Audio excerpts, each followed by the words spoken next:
everybody, welcome back to my channel Rizna Tiarika. With me in here Rizna. So everybody, kali ini saya hanya ingin bercerita kepada teman-teman sekalian ya. Jadi everybody, yang akan saya ceritakan di sini tuh mengenai pengalaman saya berada di kota hujan, yaitu di Tanah Bogor, di lingkup dunia pendidikan, yaitu kampus IPB. Jadi yang saya akan ceritakan di sini tuh lebih spesifik kepada makanannya ya. Kurang lebih seperti itu, kepada makanannya. Tapi maybe ini itu cerita saya akan sedikit lebih banyak mewakili anak-anak yang dari timur ya. Part East of Indonesia aja. Karena berhubung saya juga adalah orang yang berasal dari timur Indonesia sana, yaitu saya berasal dari Pulau Muna. Jadi maybe sedikit banyak akan menceritakan yang mewakili.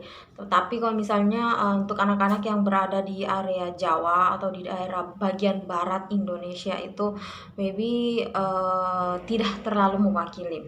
Yang pastinya di sini saya hanya bercerita mengenai dunia permakanan, dunia perfoodan di sini itu berdasarkan lidah-lidah saya yang notabene berasal dari timur. So everybody, maybe bagi teman-teman biasanya yang kondisi lingkungannya itu masih masih lingkup-lingkup pedesaan, masih sangat asri walaupun sudah ada sentuhan-sentuhan modernnya, dan juga tempat tinggalnya misalnya lingkup-lingkup pulau-pulau kecil. Di sini itu untuk kehidupan makanannya seperti yang saya rasakan kemarin. Jadi everybody, kalau makanan keseharian saya ketika saya masih ada di timur, masih ada di Pulau Muna atau di daerah saya itu biasanya kita akan makan itu nggak banyak micin ya. Jadi biasanya makan sayur bening yang diambil pun di daerah perkarangan rumah yang ditanam di situ, kemudian ikan-ikanan, ikan segar juga yang biasanya kan pulau gitu kan. Jadi kita bisa nangkap ikan baunya di situ. Jadi kita tinggal pergi ke bagan terus ngambil ikan, jadi itu masih sangat segar-segar. But everybody, untuk di sini jangan terlalu berharap bahwa Anda akan makan ikan sesegar waktu kita berada di kampung halamannya kita. Yang pertama itu. Kenapa? Karena ya namanya juga di sini adalah kota besar dan agak jauh dari laut. Jadi kalau yang berhubungan dengan ikan-ikan segar itu menurut saya ya agak kurang. Jadi aku selama di sini kan, aku tuh belum pernah makan ikan laut tuh. Aku selama di sini itu makannya kalau pengen ikan paling ikan air tawar. Tetapi biasanya tidak semua juga, beberapa kan orang yang terbiasa dengan memakan ikan laut itu cenderung tidak menyukai ikan air tawar, karena biasanya kita akan merasakan ikan air tawar itu cenderung amis dan manis. Karena kan kalau ikan air laut itu biasanya kalau sudah ngambil terus langsung diolah kan amisnya itu tidak terlalu ya. Tapi kalau air tawar biasanya lumayan amis. Itu untuk masalah ikan. Jadi bagi teman-teman yang biasanya untuk makan ikan itu baru 1 hari aja disimpan di kulkas, rasanya kita sudah maki. So maybe teman-teman kalau misalnya ingin di sini dan merindukan dunia perikanan itu, latihanlah dari sekarang. Misalnya habis beli ke bagan ikan itu taruh di kulkas dulu beberapa hari baru diolah, supaya Anda bisa belajar rasanya. Jadi saat Anda tiba di sini tuh tidak kaget. Karena saya pun tiba di sini tuh kaget dengan rasa-rasa yang ada di sini. Karena memang tidak terlalu comfortable ya, kita sudah terbiasa lidahnya kita dengan makanan-makanan di sana. So itu sedikit menyulitkan. Karena aku tuh waktu di sini selama 1 bulan pertama aku nggak pernah ngerasain yang namanya makan kayak di tempat saya sebelumnya itu sampai keringatan makan saking puasnya gitu kan. Jadi di sini yang penting makan. Itu untuk 1 bulan pertama Batam ya, kita udah terbiasa ya dengan hal tersebut. Akhirnya saya juga bisa mencari alternatif lain, beli di mana dan mengolah sendiri untuk makanan itu sesuai dengan selera. Pertama. Kemudian maybe di sini kan kita hanya tidak akan terlalu sering menemukan dunia perikanan, ikan-ikan. Jadi pastinya untuk kebutuhan protein kita akan mengalihkan ke telur dan juga tempe tahu. Dan biasanya di daerah timur yang saya rasakan itu, jadi saya di daerah tempat saya di timur itu, saya mengenal tempe dan tahu itu ketika saya sudah SMA. Jadi maybe juga teman-teman seperti itu ya. Jadi dan kita di sana itu kan cenderung tidak terlalu suka yang namanya tahu tempe karena memang itu hal baru bagi kita, makanya tidak terlalu familiar di lidah kita. So maybe karena setibanya kalian di sini, mau tidak mau, suka tidak suka, sedikit banyak yang kalian makan sebagai lauk atau proteinnya itu adalah tahu, tempe, dan telur. So belajarlah juga makan telur dari sekarang pribadi. Kemudian untuk misalnya nih kita mau beli makanan di luar. Jadi untuk taste makanan di sini itu sedikit banyak rasanya itu manis. Jadi jangan heran kalau misalnya beli sayur rasanya itu agak manis. Kemudian beli ikan juga, misalnya ikan yang di berkuah gitu rasanya juga cenderung manis. Kemudian beberapa seperti mungkin di sana kita mengenal kayak sambal goreng gitu ya, tapi di sini ada bermacam-macam rasa, bermacam-macam nama. Itu juga akan terasa manis karena memang taste-nya orang sini itu untuk makanan itu lebih ke manis. Kalau kita di sana itu kan kurang lebih yang lebih ke asin ya. Tetapi di sini sedikit berbeda, itu kurang lebih sedikit manis-manis makanannya. Jadi aku pernah sih beberapa kali membuat acara masak-masak sama teman-teman. Jadi mereka itu untuk beberapa makanan mereka memang menaruhkan gula, dan kita di sana kan biasanya tidak mengenal gula-gula ya untuk dalam hal masak-masak. Jadi kita biasanya taruh garam, masako, udah kayak gitu aja. Dan di sini permicinannya itu sangat luar biasa. Jadi hal-hal yang berkaitan dengan micin pada masakan itu menurut saya sangat dominan micin-micinnya ya. Jadi penyedap rasa itu sangat banyak. Kalau di sana kita kan lebih terkurangi, tidak terlalu banyak micinnya ya. Paling ya Ajinomoto. Tapi di sini tuh ada macam-macam. Karena mereka gampang menemukan itu dan kayak praktis gitu dalam hal menggunakannya. So maybe itulah alasannya kenapa mereka banyak menggunakan micin sebagai penyedap. Dan juga teman-teman maybe kalau misalnya udah di sini kan beberapa waktu itu akan merasa bahwasanya makanan itu agak aneh, but it's okay. Anda jangan terlalu frustasi kayak kawan saya. Masalah makanan saja ya sampai ya gitulah, sampai berpikir gitu untuk balik. Oke, jangan seperti itu karena biasanya seiring dan kebiasaan kita akan terbiasa dan kita akan comfortable dengan itu semua. Kita menjadi nyaman, pada akhirnya kita bisa beradaptasi, lidah kita bisa beradaptasi. Kemudian everybody, tentang apa lagi yang perlu dijawab? Oh, perkerupukan. Biasanya kan kita di sana itu sangat jarang yang mengenal kerupuk, paling kerupuk si unyil itu aja. Tapi di sini tuh banyak banget jenis kerupuk. Dan aku kemarin itu kan menyamakan semua jenis kerupuk ya. Tapi kan kita di sana biasanya kalau makan kerupuk itu biasanya makan kayak untuk jajan, cemilan gitu ya kalau kerupuk. Kalau di sini kerupuk itu dimakan dengan nasi. Kita juga biasanya di sana juga mau makan dengan nasi, tapi di sini tuh kayak satu kebutuhan. Kadang beberapa orang itu kayak makan kerupuk itu, makan nasi tanpa kerupuk itu terasa hampa, seperti itu. Seperti kita juga di sana, makan nasi tanpa ikan itu terasa hampa. Dan juga bagi teman-teman biasanya yang tinggal di pesisir itu, yang biasanya makan nasi jadi lauk, ikan jadi nasinya, maybe Anda butuh butuh adaptasi yang ekstra untuk beralih protein tersebut ya everybody. So, saya rasa cukup ya bincang saya tentang dunia permakanan. Maybe bagi teman-teman yang ingin bertanya tentang dunia perkulineran di sini, bisa langsung bertanya kepada saya di kolom komentar ya everybody. Oh iya, aku menjelaskan lagi untuk jajanannya. Biasanya kalau kita di timur itu kan ada namanya Jalan Kote, Panada, terus apalagi yang sangat legendaris di sana yang aku rindukan, kayak pisang hijau. Jadi di sini tuh kita tidak akan menemukan hal tersebut. Dan juga di sini paling yang ada itu moleng, kemudian tahu isi, tahu tempe seperti itu, dan juga ubi goreng, terus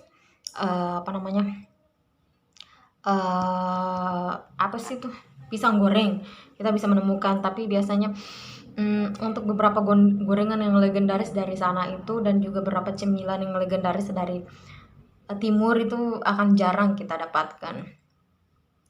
Kemudian apalagi yang kedua, pisang hijau tadi saya sudah sebutkan, Anda tidak akan menemukannya di sini. Maybe di beberapa restoran Sulawesi atau restoran dari timur itu mungkin bisa kita menemukan, tapi secara umumnya misalnya hanya ada di sekitaran kampus IPB itu. Aku sudah berkeliling sih tapi belum nemu yang pisang hijau. Dan kalau kita mau ini kan buat pisang hijau, biasanya kita butuh DHT. Dan ingat everybody, di sini DHT itu tidak ada yang jual. Kalau di timur itu DHT sangat terhambur karena itu sebagai bahan dasar atau sebagai air ya, sebagai cair sirup dari pembuatan pembuatan pisang hijau itu. Tapi di sini kita tidak akan menemukan DHT. Jadi aku udah keliling di beberapa mart gitu, aku nggak dapat sama sekali DHT. Kemarin kan pembukaan pas puasa itu aku cari DHT kan, itu kan sirup legend banget dari timur, tapi itu aku nggak dapat sama sekali. Maybe aku nggak tahu sih produksinya di mana, aku belum cek juga produksi DHT itu di mana. Tapi maybe memang pemasaran untuk DHT ini khusus untuk daerah-daerah bagian timur, khususnya untuk daerah Sulawesi ya.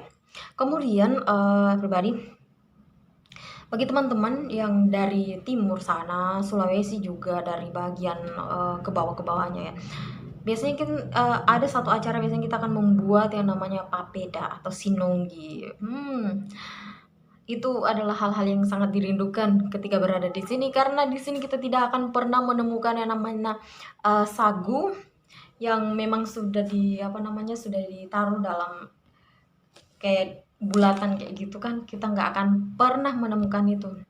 Dan juga pastinya kita tidak akan bisa makan itu di sini, kecuali memang kita bawa dari timur sana ke sini. Maybe aku untuk di lingkungan sekitar sini aku belum menemukan yang namanya sagu yang biasanya dikemas seperti di Sulawesi dan dijual di pasaran gitu bebas menjadi bahan pokoknya.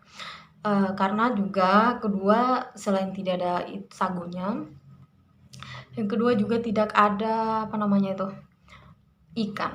Jadi biasanya kalau kita mau masak ikan pakai kuah kuning terus pakai daun asem atau daun-daun kedondong gitu, di sini kagak ada. Ikannya juga kan tidak terlalu segar. Maybe bisa lah kita masuk ke supermarket kita mendapatkan ikan, tapi itu ikan yang memang sudah lama menghuni dunia peresan. Jadi rasanya itu tidak sesegar rasa-rasa ikan yang baru selesai ditangkap terus kita langsung beli ke bagan bawa di rumah langsung diolah seperti itu. Jadi agak sedikit berbeda. So itulah everybody dunia permakanan di sini yang khusus ini sebenarnya kurang lebih mewakili orang-orang timur, dan kehidupan dunianya itu tempatnya berada di sekitaran perpantaian. Tapi kalau memang orang asli sini sih pastinya udah comfortable. Aku pun yang udah berapa bulan di sini, sekitar 4 bulan di sini, aku pun udah comfortable dengan semua makanan. Jadi aku mau beli makanan apapun di jalan itu, termasuk jajanan-jajanan keliling kaki lima, itu udah comfortable sekarang, udah bisa makan semua alhamdulillah, walaupun masih berkaitan lagi selera dan tidak seleranya. Oke pribadi itulah, bincang-bincang kita terhadap dunia perfoodan. Bagi teman-teman yang ingin melanjutkan studi di sini maybe, bisa dijadikan pertimbangan dalam hal makanan ataupun kalau misalnya yang penting bagus universitasnya, yang penting universitasnya itu, terbaik di Indonesia, aku mau terserah tantangan makanan dan yang lainnya, oke, it's okay. Itu semangat yang baik, bagi teman-teman. Dan, kalau memang seperti itu prinsip Anda, maka belajarlah dari sekarang, untuk, apa namanya, comfortable-kan lidah, menyesuaikan lidah Anda dengan, du apa, food-food yang ada di sini. Maybe pada saat masak sayur taruhin gula gitu supaya nanti pada saat belanja di luar beli sayur kan nggak kaget. Dan juga, di sini akan lebih banyak Anda mengkonsumsi ayam daripada perikan-ikanannya. Oh iya, everybody, aku lupa lagi tadi. Beginilah kalau aku berkarlota itu tanpa mengonsepnya terlebih dahulu. Banyak hal-hal yang saya sudah lupa. Tadi pun beberapa kali pamit sebenarnya, tapi nggak jadi-jadian. Oke, yang saya lupa itu tentang ikan asin. Jadi ikan asin di sini itu pastinya ikan asin juga yang tidak sama dengan ikan asinnya kita di sana. Jadi ikan asinnya kita di sana kalau misalnya kita membuat ikan asin itu kan sesuai selera. Entah itu mau diasinin banget atau yang nggak diasinin atau setengah diasinin atau sedikit seperti itu. Untuk ikan asin di sini itu rasanya sama dan pastinya durasi waktu pengasinannya juga pastinya udah lama karena aku yakin banget ikan asin di sini pasti yang diimpor dari area-area yang memang di sekitar laut ya memproduksi ikan asin itu mungkin juga bisa saja diimpor dari daerah-daerah timur sana ya memproduksi banyak sekali ikan asin. Biasanya kan di sana kita ikan asin tidak terlalu berharga kalau memang ikan apa namanya ikan segar dan belum bulan terang itu kan tidak terlalu berharga ikan asin. Dan ikan asin di sini itu rasanya asin banget. Asin banget dan apa namanya karena memang jangka waktunya udah lama. Aku pernah sih beli beberapa ikan asin itu rasanya ya pastinya beda juga seperti ikan-ikan di sebelumnya di tempat kita ya yang lumayan segar. Kemudian ikan asin di sini mahal. Biasanya kalau kita mau beli ikan asin di sana misalnya sekilonya itu 15.000. Tapi di sini mungkin Anda akan membeli ikan asin sekilonya bisa sampai dengan 50 sampai dengan 70.000. Jadi kemarin itu aku pikir kan udah deh nggak apa-apa nggak makan ikan lain, aku mau makan ikan asin aja. Tibanya aku pergi cari untuk ikan asin, ternyata ikan asin itu jauh lebih mahal daripada ayam harganya. So ya lebih milih ayam lah.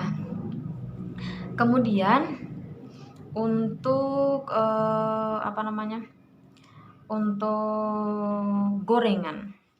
Jadi di sana kalau kita membeli gorengan di daerah timur kan pasti sepaket dengan sambal. Tapi kalau di sini itu sambal yang apa namanya sambal yang dibuat dari tomat dan berbahan dasar tomat dan lomba pastinya untuk cocolan. Tapi di sini tuh nggak ada. Paling kalau kita mau beli gorengan itu dikasihnya lombok biji.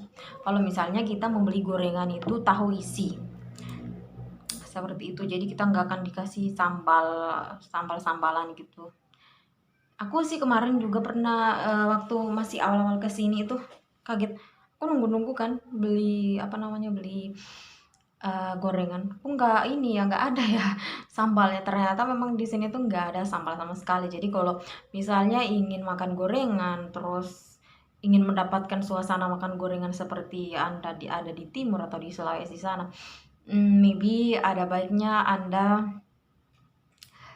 buatlah sambal sendiri. But di sini untuk kebutuhan yang berkaitan dengan sambal-sambalan itu lumayan mahal ya. Lombok itu lumayan mahal. Berbeda dengan di sana ya. Kita bisa petik di perkarangan rumah. Kemudian juga tempe tadi. Kalau tempe katakan bahwa Anda harus belajar menjadikan tempe itu lauk karena di sana kan kita terlambat ya mengenal tempe karena memang kita terlambat mengenal dunia fermentasi. kita kurang produk fermentasinya, kecuali tua kita kan terdepan kalau tua. Tapi kalau tempe-tempean kita kan terlatar belakang ya. Jadi kalau di sana kan biasanya kita tempe itu lebih ke kayak cemilan-cemilan gitu. Jadi di sini itu lebih ke lauk-lauknya seperti itu pribadi. Oke pribadi saya rasa itulah penjelasan yang sangat random ini, bincang-bincang yang sangat random ini mengenai dunia permakanan yang ada di sekitar Bogor di lingkup kampus IPB. Mudah-mudahan bermanfaat bagi teman-teman sekalian yang ingin mengapply atau ingin melanjutkan studi di sini. Dan bagi teman-teman yang mendaftar di jalur di semester pertama kemarin, di semester pertama, maksud saya di tahap pertama semester genap ini, maybe beberapa hari lagi pengumuman ya, saya doakan Anda lolos insya Allah. Kemudian bagi teman-teman yang belum mendaftar dan ingin mendaftar di gelombang kedua ini yang pembukaan dari tanggal 3 Mei sampai dengan tanggal 16 Juli, saya doakan Anda tanpa halangan melulus segala berkasnya dan Anda juga diluluskan sehingga bisa berkuliah sama-sama dengan dengan yang lolos di gelombang pertama. Oke, never give up everybody.